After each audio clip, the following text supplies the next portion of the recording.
मोक्षमार्गस्य नेतारं भेतारं कर्म भूभृतां ज्ञातारं विश्वतत्त्वानां वन्दे तद्गुणलब्धये। पंच परमेष्ठी भगवान की जय।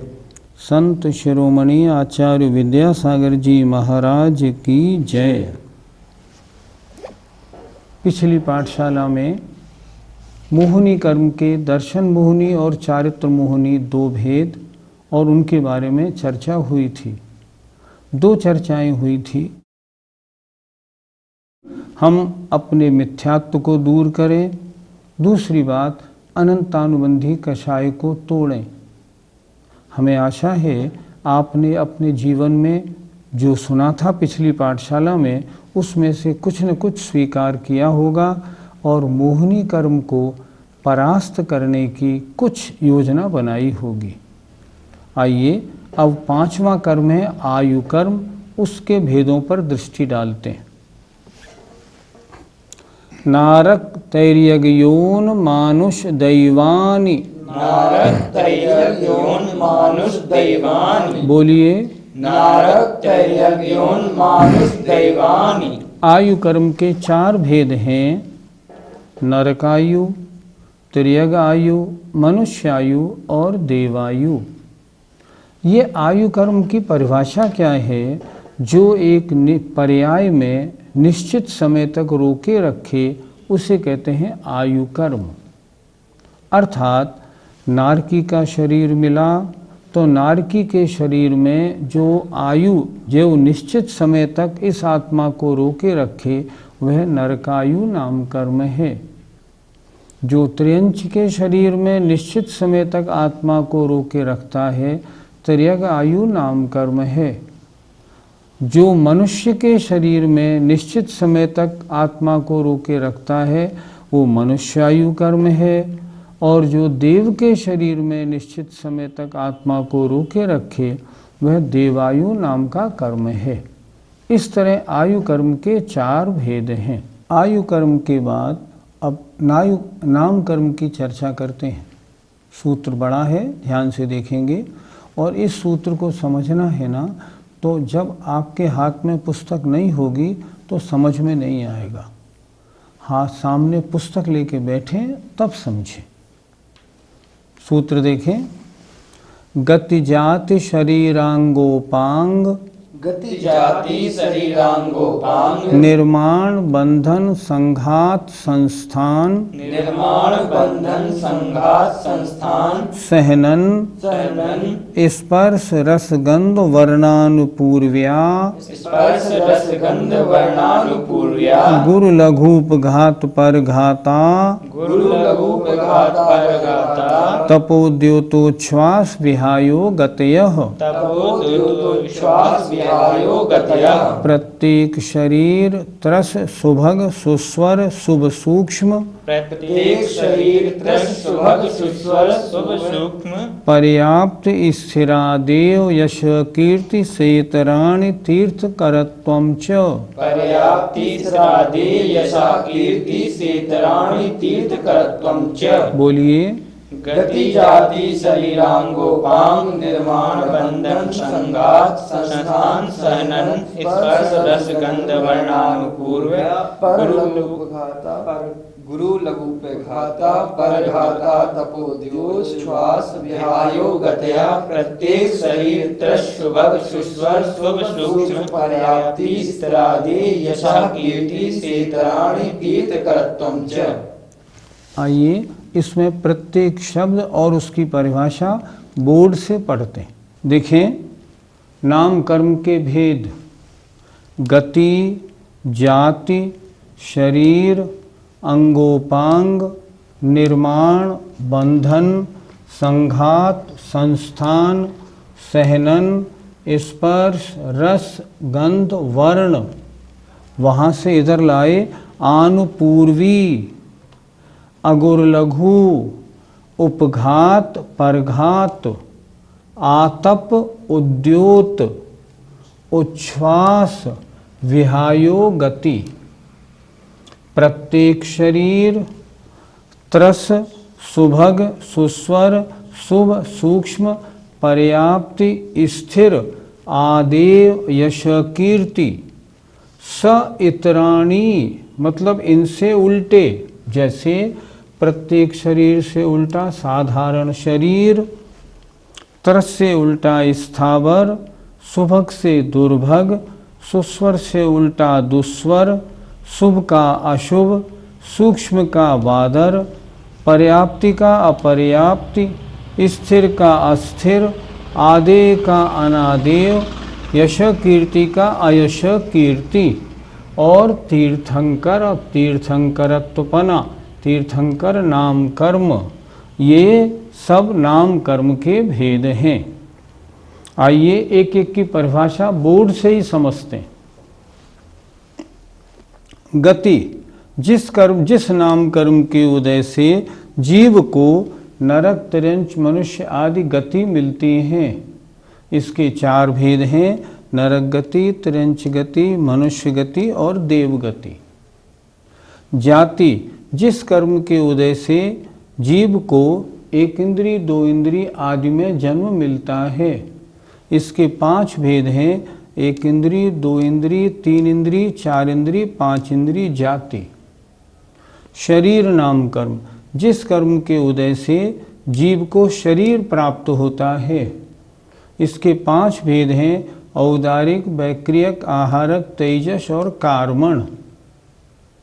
अंगोपांग नाम कर्म, जिस कर्म के उदय से प्राप्त शरीर के अंगोपांगों का निर्माण होता है। अंगोपांग मिलना अंगोपांग नाम कर्म का काम।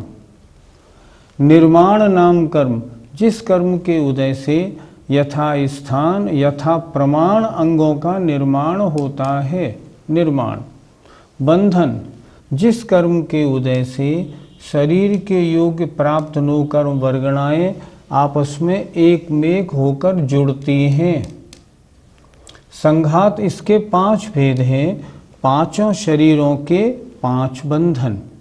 इसी तरह 5 शरीरों के 5 संघात।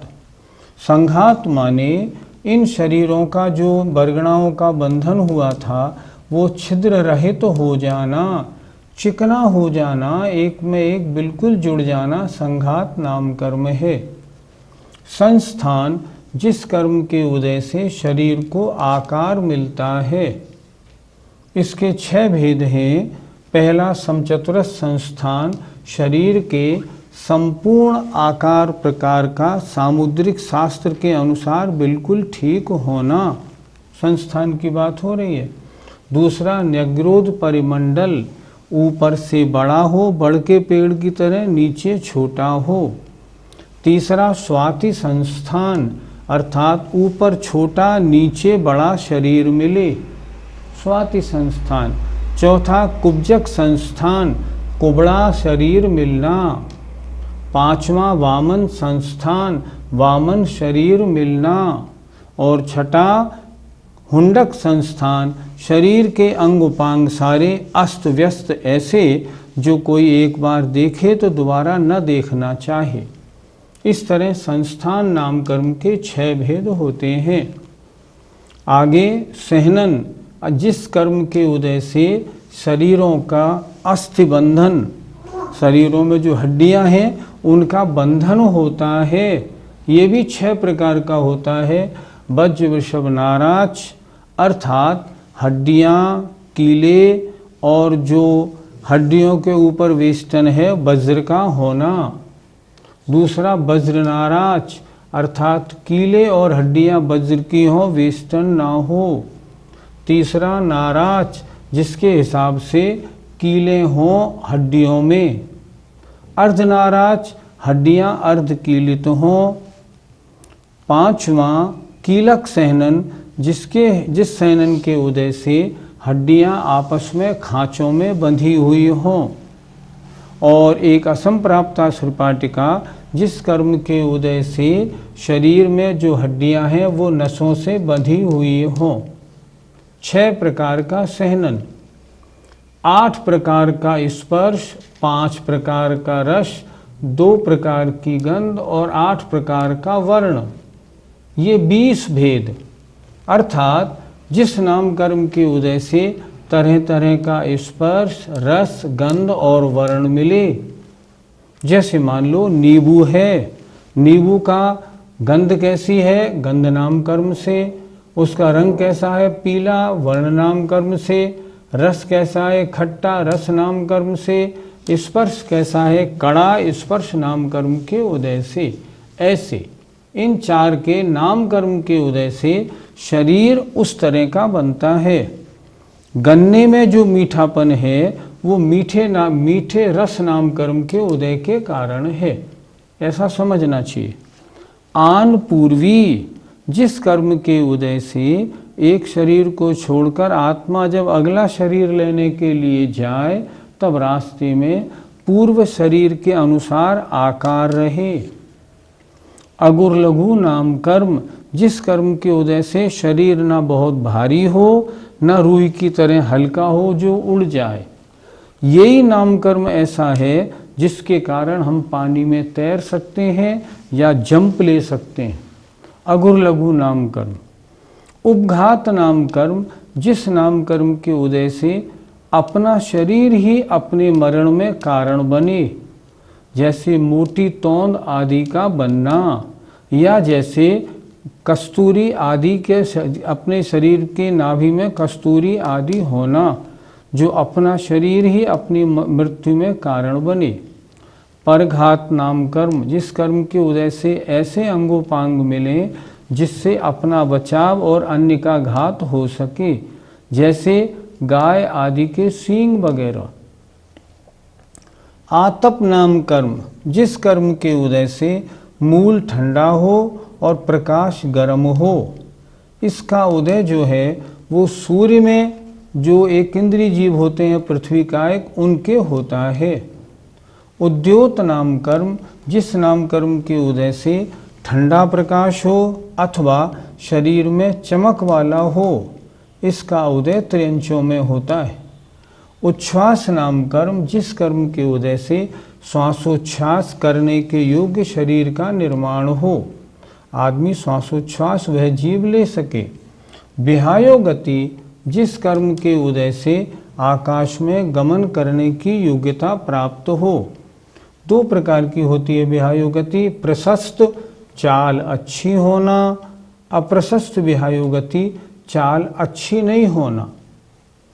प्रत्येक शरीर, जिस कर्म के उदय से जीव एक शरीर का एक स्वामी हो।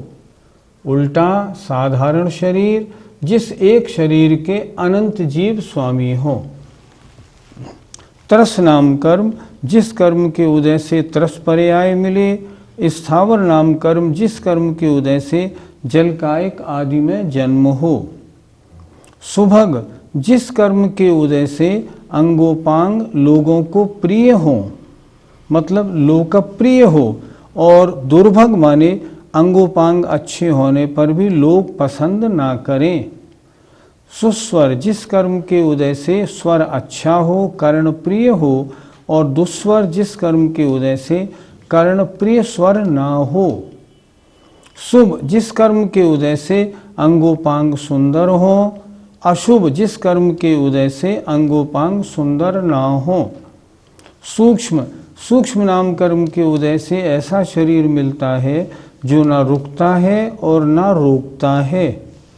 बादर नाम कर्म के उदय से जो इससे उल्टा है, ऐसा शरीर मिलता है जो रुकता भी है और रोकता भी है।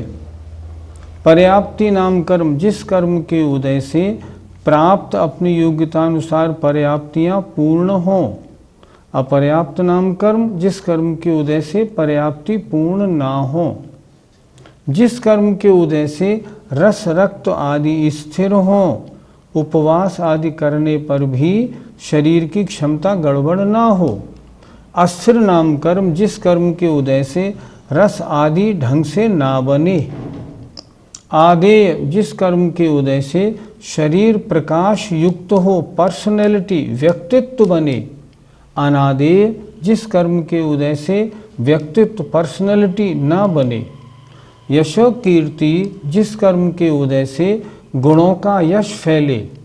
अयशो कीर्ति, जिस कर्म के उदय से गुणों का यश ना फैले। और तीर्थंकर नाम कर्म जिस कर्म के उदय से पंच कल्याण रूप देव और इंद्रों के द्वारा पूजा या महिमा प्राप्त हो, ऐसा तीर्थंकर नाम कर्म है। ये सब नाम कर्म का परिवार है। नाम कर्म के उदयानुसार हमें सारी व्यवस्था मिलती है। हमें शरीर, अंगोपांग, श्वासोच्छ्वास, हमारा शरीर, हमारा यश आदि सब जो भी है, जैसा हमारे नाम कर्म का उदय होता है तदनुसार हमें प्राप्त होता है। पंडित जी, हमारा वर्तमान में कौन सा सहनन है? पंचम काल में शास्त्रों के अनुसार 3 सहनन लास्ट वाले पाए जाते हैं। अर्धनाराज, कीलक और एक असंप्राप्ता श्रपाटिका सहनन। देखा जाए तो वर्तमान में जितने हम और आप हैं ना, इन सबके असंप्राप्ता श्रपाटिका सहनन दृष्टिगोचर होता है, क्योंकि हमारे जो हड्डियां हैं ना वो सब नसों से बंधी हुई हैं।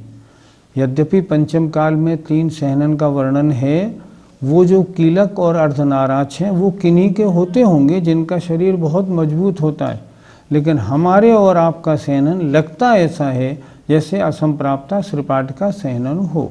पंडित जी, संस्थान 6 होते हैं, तो इनमें से हम अपना संस्थान कौन सा माने? हमने ये प्रश्न आचार्य विद्यासागर जी महाराज से किया था, क्योंकि शास्त्रों में तो ये लिखा मिलता नहीं, कैसे क्या जोड़ा जाए। हमने आचार्य श्री को पूछा, महाराज हम अपना संस्थान कौन सा माने? हमने कहा, महाराज न्यग्रोध परिमंडल तो है नहीं, ऊपर से बड़ा और नीचे से छोटा हो। स्वाति संस्थान भी नहीं है जो ऊपर छोटा और नीचे बड़ा हो। शरीर तो हमारा ठीक है, हम कुबड़े भी नहीं हैं, हम बौने भी नहीं हैं। हुंडक संस्थान वाले जो होते हैं उनका शरीर ऐसा बिडरूप होता है जो एक बार देख ले दोबारा कोई देखना भी नहीं चाहे। हम ऐसे भी नहीं हैं, तो हम संस्थान कौन सा माने? तो आचार्य श्री ने कहा, अपना संस्थान हम सब लोग क्या माने? समचतुरस्र संस्थान माने, पर उसका अनुभाग हीन माने। हीन अनुभाग है उस प्रकृति का, लेकिन संस्थान कौन सा माने? समचतुरस्र संस्थान माने। अब जिन लोगों का शरीर बहुत खराब बना हुआ है, सब अंगोपांग टेढ़े सीधे हैं, उनका संस्थान हुंडक मानो। जो ठिगने हैं उनका बौना मानो, जो कुबड़े हैं उनका कुबड़ा मानो। लेकिन हमारा और आपका सहनन कौन सा? समचतुरस्र संस्थान है, पर अनुभाग हीन अनुभाग वाला। पंडित जी, जैसे किसी को जो त्रिंच नामकरण से तो उसे त्रिंच पर्याय मिल गई, और त्रस नामकरण के जो त्रस है उससे उसे पंचेंद्रिय भी मिल गई, तो फिर वो हाथी बनेगा या चीता या शेर? ये किस नामकरण से उसे प्राप्त हुआ? तो इसे भी स्पष्ट करिए।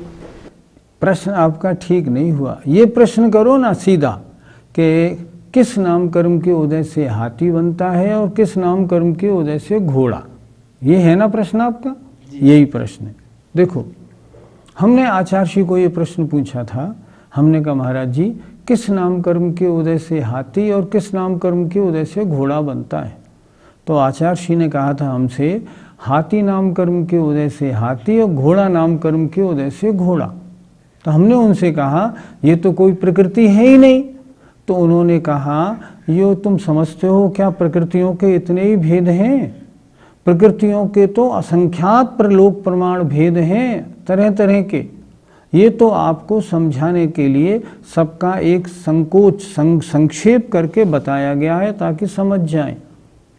अब जैसे 4 इंद्रिय की पर्याय मिली, मच्छर नामकर्म के उदय से मच्छर बनेगा, भौरा नामकर्म के उदय से भौरा बनेगा, तितली नामकर्म के उदय से तितली, ऐसे बनते हैं। उड़ने वाले जीव हर। तो इस तरह अलग अलग नामकर्म बहुत प्रकार का होता है। जिस नामकर्म का उदय होता है वो पर्याय प्राप्त होती है। पंडित जी, नामकर्म के तो 93 भेद होते हैं, परंतु ये तो 42 ही है, फिर कैसे लगाएं? हाँ, ये नामकर्म की ये पिंड प्रकृतियां हैं। पिंड प्रकृति कहते हैं अभेद रूप से। जैसे गति 1 जोड़ोगे ना तो 42, जाति को 1 जोड़ोगे तो 42, शरीर को 1 जोड़ोगे तो 42। लेकिन गति अगर 4 जोड़ोगे, जाति के 5 जोड़ोगे, शरीर के 5 जोड़ोगे, बंधन के 5, संघात के 5, संस्थान के 6, सैनन के 6, तो कुल जोड़ कितना आता है? 93। अर्थात पिंड रूप से जोड़ें तो 42 प्रकृतियां हैं अभेद रूप से, और उनके भेद करके जोड़ें तो इनके भेद 93 हो जाते हैं। पंडित जी, आनपूर्वी नामकरण का क्या काम है? आनपूर्वी नामकरण का ये काम है कि यदि कोई कोई आत्मा हाथी की पर्याय में हो और मरने के बाद अगर देव पर्याय प्राप्त करने जाए, तो रास्ते में उसके आत्म प्रदेशों का, उस आत्मा के प्रदेशों का आकार हाथीवत बनाए रखना, ये आनपूर्वी का काम है। आनपूर्वी नामकरण किसे कहते हैं? जो विग्रह गति में आत्म प्रदेशों का आकार छोड़े हुए शरीर के आकार का बनाए रखे, उसे कहते हैं आनपूर्वी नामकर्म। देखो, इसके 4 भेद हैं। अगर वो जीव त्रिंच गति में जा रहा है तो त्रिंच गत्यानुपूर्वी, देवगति में जा रहा है तो देवगत्यानुपूर्वी, जिस गति में जाता है उस गत्यानुपूर्वी उसका भेद हो जाता है। पंडित जी, सूत्र में सेतराणी शब्द का संबंध कहाँ से जोड़ें? हाँ, विहायो गति के बाद से जोड़ो। प्रत्येक शरीर त्रस, सुभग, सुस्वर, शुभ, सूक्ष्म, पर्याप्त, स्थिर, आदेय, यश, कीर्ति, इन सब में आप इन सब का उल्टा जोड़ो। सेतराणी शब्द इन सब पे लागू होता है, अर्थात प्रत्येक शरीर से सेतराणी जोड़ना चाहिए। शरीर नामकरण के आपने 5 भेद बताए और अंगोपांग नामकरण के 3 भेद बताए, ऐसा क्यों? ऐसा इसलिए क्योंकि औदारिक, वैक्रियक और हारक इन 3 शरीरों के अंगोपांग होते हैं। तेजस और कार्बन शरीर के अंगोपांग नहीं होते। इसलिए और भी जैसे सोचें, किसी को देव पर्याय मिली है या नरक पर्याय मिली है, तो देव और नरक पर्याय में सहनन नामकर्म का उदय नहीं होता, क्योंकि उनके शरीर में हड्डियां नहीं होती, तो हड्डियों के बंधन भी नहीं होते। इसलिए सहनन नामकर्म का उदय नारकी और देवों में नहीं होता, संस्थान नामकर्म का उदय होता है। विहायोगति का अर्थ होता है आकाश में गमन करना, पर हम तो आकाश में गमन करते नहीं, तो फिर विहायोगति का उदय कैसे माने? आप चलते हैं ना, तो आकाश में ही तो चलते हैं, ये आकाश ही तो है। अगर ये मेरा हाथ चल रहा है तो किस में चल रहा है? आकाश में। और मैं चलूँगा तो किस में चलूँगा? आकाश में। विहायो गति का मतलब आकाश में चलना, तो आकाश में सभी चलते। इसलिए विहायो गति का उदय हमारे है। चाल अच्छी है तो प्रशस्त है, चाल खराब है तो अप्रशस्त है। पंडित जी, परघात जो कर्म प्रकृति है उससे तो दूसरे जीव का घात ही होता है, तो फिर इसे पुण्य प्रकृति में क्यों लिया? परघात नाम कर्म के उदय से ऐसे अंग मिलते हैं जिनसे अपनी रक्षा होती है और पर का घात होता है। अगर वो नहीं मिले ना, तो अपनी रक्षा कैसे करें? जैसे मान लो सांप के फन मिला और जहर मिला, अगर ये नहीं मिले तो लोग उसे डंडों से मार मार के उसको मार डालें। इसलिए परघात पूर्ण प्रकृति इसलिए है, उससे अपनी रक्षा, दूसरों से बचाव होता है। इसलिए आयु में त्रिंच आयु को शुभ माना और गति में त्रिंच गति को अशुभ माना, ऐसा क्यों? हम आपसे पूछते हैं, क्या आप त्रिंच बनना पसंद करेंगे? नहीं, इसका मतलब त्रिंच गति अशुभ। लेकिन हम पूछते हैं, क्या कोई त्रिंच मरना चाहता है? क्या एक चूहा आए, उस चूहे को आप पकड़ना चाहो तो वो भागता है कि नहीं भागता? क्यों नहीं भागता है? मरना नहीं चाहता। इसलिए गति तो अशुभ है, लेकिन त्रिंच बनने के बाद वो मरना नहीं चाहता, इसलिए त्रिंच आयु शुभ है। लेकिन देखो, नरक आयु अशुभ है, क्योंकि हर नारकी मरना चाहता है, इसलिए नरक गति भी अशुभ है, नरक आयु भी अशुभ है। न कोई नारकी बनना चाहता है, बन जाए तो मरना चाहता है, इसलिए नरक गति भी अशुभ, नरक आयु भी अशुभ। पंडित जी, भी हमने सहनन की बात की, तो इन 6 सहननों में उत्तम सहनन कौन सा माने और जो श्रेष्ठ है वो किसे माने? श्रेष्ठ या शुभ? जी, शुभ बोलो। देखो, इन 6 सहनन में उत्तम सहनन 3, वज्र, वृषभ नाराज, वज्र नाराज और नाराज। ये उत्तम क्यों माने? क्योंकि इनसे ही ग्रहव्यक आदि में उत्पत्ति होती है और श्रेणी मानी जाती है। उपशम श्रेणी मारने के लिए तीनों शयनन ठीक होते हैं, इसलिए ये 3 क्या माने गए? उत्तम शयनन 3, पर शुभ शयनन सिर्फ 1। शयनन के 6 भेदों में से शुभ प्रकृति 1 मानी है, वज्र वृषभ नाराज, बाकी 5 को अशुभ माना है, इसलिए शुभ शयनन 1। पंडित जी, सुनते हैं देवों के शरीर में बड़ी चमक रहती है, उसका कारण क्या है? उसका कारण वर्ण नाम कर्म और आदेय नाम कर्म। आदेय नाम कर्म के कारण प्रकाश युक्त शरीर मिलता है और वर्ण नाम कर्म के अनुसार उनको शरीर वैसा मिलता है। पंडित जी, अंगोपांग नाम कर्म का उदय एक इंद्रिय जीवों के होता है या नहीं? इसके बारे में आचार्यों के 2 मत हैं। अकलंग स्वामी राजवार्तिक में लिखते हैं एक इंद्रिय के अंगोपांग नाम कर्म का उदय होता है, लेकिन अन्य जितने भी और महाराज हैं वो कहते हैं एक इंद्रियों के अंगोपांग नाम कर्म का उदय नहीं होता। इस तरह 2 मत हैं। समय आपका पूरा होने को है। आज हमने क्या सुना? आज हमने शरीर कैसे बनता है, अंगोपांग इंद्रियां सब कैसे बनती हैं, उसकी पूरी कहानी आज हुई। हम चाहते क्या हैं? हमें अच्छे शरीर की प्राप्ति हो, तो हमें वो सूत्र नहीं भूलना चाहिए, योग वक्रता विषम वादनम चाशुभस्य नामनः। अगर अच्छे मार्ग पे जाने वाले में हम रुकावट डालेंगे और सप्त व्यसन आदि का सेवन करेंगे तो हमारा अगला शरीर मिलने वाला खराब मिलेगा। और अगर इससे उल्टे चलेंगे अर्थात मन वचन काय को सरल रखेंगे, हम अच्छे मार्ग पर नहीं लगने वालों को अच्छे मार्ग पर लगाएंगे, अच्छे मार्ग पर चलने वालों की अनुमोदना करेंगे, देव पूजा गुरु उपासना आदि षट कर्मों का पालन करेंगे, तो अगली जो भी पर्याय मिलेगी उसमें हमें शरीर सुखदायी मिलेगा, सुंदर मिलेगा और अच्छा मिलेगा। हमारे साथ एक बड़ी विकृति है, हम चाहते तो अच्छा हैं पर करना नहीं चाहते अच्छा। तो ऐसा कैसे होगा? कहते हैं ना, बोए पेड़ बबूल का तो आम कहाँ से खाए। जैसा हम करेंगे वैसा हम पाएंगे। शास्त्र पढ़ने का लाभ यही है कि उन शास्त्रों को पढ़ के और उसके अनुसार हम अपना आचरण भी बनाएं। आज नाम कर्म के एक सूत्र के बारे में विशेष चर्चा हुई है।